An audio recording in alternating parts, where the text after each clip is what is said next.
ಚಿನ್ನದ ಬಣ್ಣವಿರುವ ಟಿಪ್ಪು ಸುಲ್ತಾನ್ ಹೆಸರು, ಚಂದ್ರನ ಚಿಹ್ನೆಗಳಿವೆ. ತಾಮ್ರದ ಹಿಡಿಯ ಮೇಲೆ ಚಿನ್ನದ ಲೇಪನವೂ ಇದೆ. ಖಡ್ಗವು 10.16 ಇಂಟು 91.44 ಸೆಂಟಿಮೀಟರ್ ಎತ್ತರ ಮತ್ತು ಅಗಲವಿದೆ.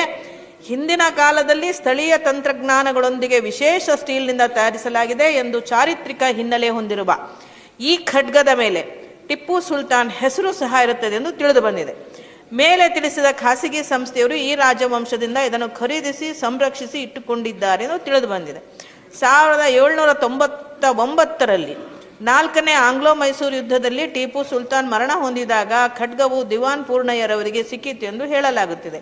ಈ ಕುರಿತು ಇತಿಹಾಸ ಸಂಶೋಧಕ ಡಾಕ್ಟರ್ ಬಿ ರಾಮಾಚಾರಿ ಅವರು ಪ್ರತಿಕ್ರಿಯಿಸಿ, ಪುರಾತನ ವಸ್ತುಗಳನ್ನು ಖರೀದಿಸುವ ಮತ್ತು ಮಾರಾಟದ ಪರವಾನಗಿ ಹೊಂದಿರುವ ಖಾಸಗಿ ಸಂಸ್ಥೆಯೊಂದು ರಾಜವಂಶಸ್ಥರೊಬ್ಬರಿಂದ ಕಾನೂನಾತ್ಮಕವಾಗಿ ಖರೀದಿಸಿರುವ ಈ ಖಡ್ಗವನ್ನು ಇತಿಹಾಸ ತಜ್ಞರು, ಮುಸ್ಲಿಂ ಪಂಡಿತರು, ಪುರಾತತ್ವ ಇಲಾಖೆ ಅಧಿಕಾರಿಗಳು ಇದನ್ನು ಪರಿಶೀಲಿಸಿ ಅಪರೂಪದ ಖಡ್ಗವಾಗಿದ್ದು ಇದು ಸರ್ಕಾರದ ಸ್ವಾಧೀನದಲ್ಲಿ ಇರಬೇಕಾದ ಪುರಾತನ ವಸ್ತು, ಹಾಗಾಗಿ ಸರ್ಕಾರವು ಇದನ್ನು ಖರೀದಿಸಿ ಪುರಾತತ್ವ ವಸ್ತು ಸಂಗ್ರಹಾಲಯದಲ್ಲಿ ಇಡಬೇಕೆಂದು ಅಭಿಪ್ರಾಯಪಟ್ಟಿದ್ದಾರೆ. ಆದ ಕಾರಣ ಈ ವಿಚಾರದ ಬಗ್ಗೆ ಪ್ರಾಚ್ಯ ಮತ್ತು ಪುರಾತತ್ವ ಹಾಗೂ ಸಂಗ್ರಹಾಲಯಗಳ ಇಲಾಖೆಯ ಮೂಲಕ ಈ ವಸ್ತುವನ್ನು ಸಂಗ್ರಹಿಸಿ ಸಂರಕ್ಷಿಸಲು ಪ್ರವಾಸೋದ್ಯಮ ಇಲಾಖಾ ಸಚಿವರನ್ನು ಕೋರುತ್ತೇನೆ.